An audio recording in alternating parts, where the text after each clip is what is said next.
Queridos irmãos e irmãs, ouvimos nesta primeira leitura tirada do profeta Sofonias, este projeto de Deus de salvação que é prometido a todos os pobres. O Senhor se dirige à cidade rebelde, a cidade que se tornou desumana, orgulhosa, que não prestou atenção aos apelos de Deus, que não aceitou a correção, e diz que depois dará aos povos lábios purificados, diferente dessa cidade rebelde que foi, portanto, desonrada, para que todos possam invocar o nome do Senhor e prestar um culto em união de esforços, em comunhão. Deus então vai atrair aqueles que foram dispersados, e eles vão trazer as suas oferendas, oferendas que agradam a Deus, e aqueles que prevaricaram vão se envergonhar de suas obras. Mas Deus promete que Ele vai deixar pelo menos um resto, um punhado de homens humildes e pobres, mas fiéis. Estes é que vão permitir que o projeto de Deus se realize. E no nome do Senhor é que esse resto de Israel vai colocar sua esperança, e eles então se apartarão do mal, e a paz do Senhor repousará sobre eles. Por isso este salmo, que é um salmo também de consolação, de confiança, este infeliz gritou a Deus e foi ouvido. O Senhor ouve o grito dos humildes, dos pequenos. Esses podem depois bendizer a Deus, glorificar a Deus, contemplar sua face, alegrar-se. O Senhor, por outro lado, volta a sua face contra os maus, para da terra apagar a sua lembrança, canta o salmo. Enquanto clamam os justos, e o Senhor bondoso os escuta e os liberta de toda angústia. Conforta o abatido, liberta a vida dos seus servos, e aquele que nele espera não será castigado. No Evangelho, continuação do trecho que nós ouvimos ontem, quando as lideranças de Israel enviam emissários até Jesus e perguntam, eles estão ali observando o que Jesus faz, com que autoridade ele faz tudo aquilo, e ele propõe então aquela pergunta, sobre o batismo de João.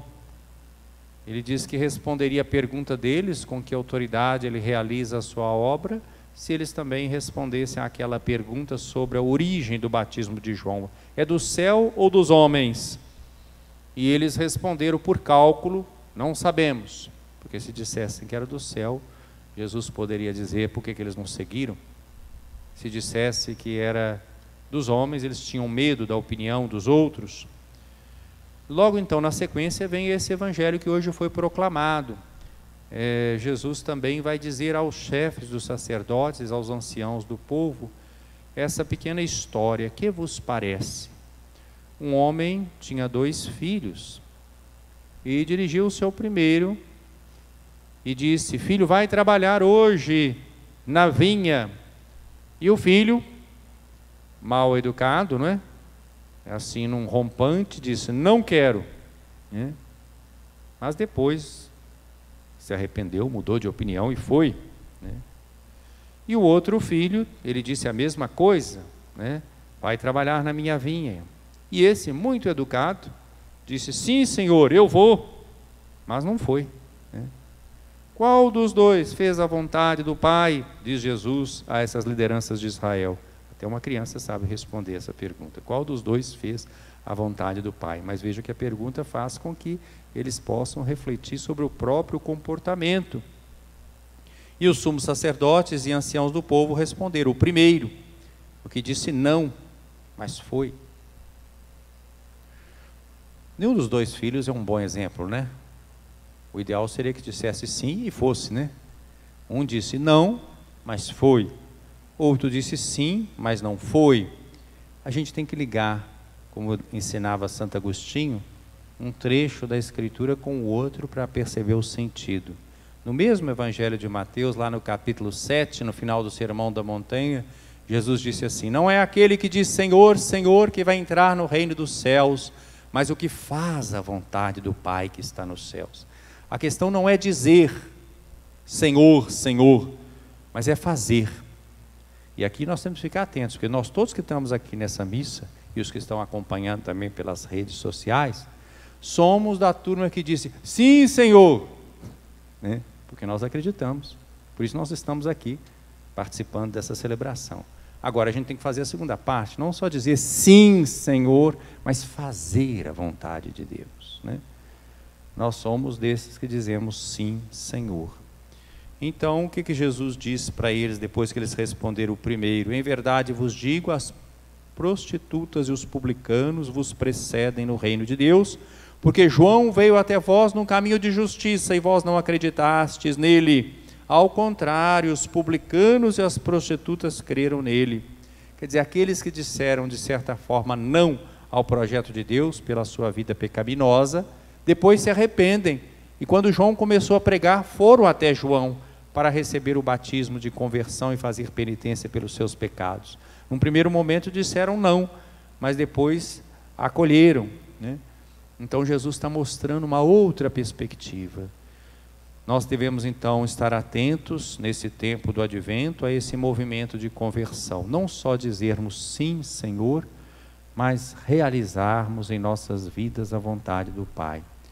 O que aqueles líderes de Israel não tinham percebido é que para acolher Jesus é preciso passar por esse esvaziamento, para que nós possamos acolher a Deus.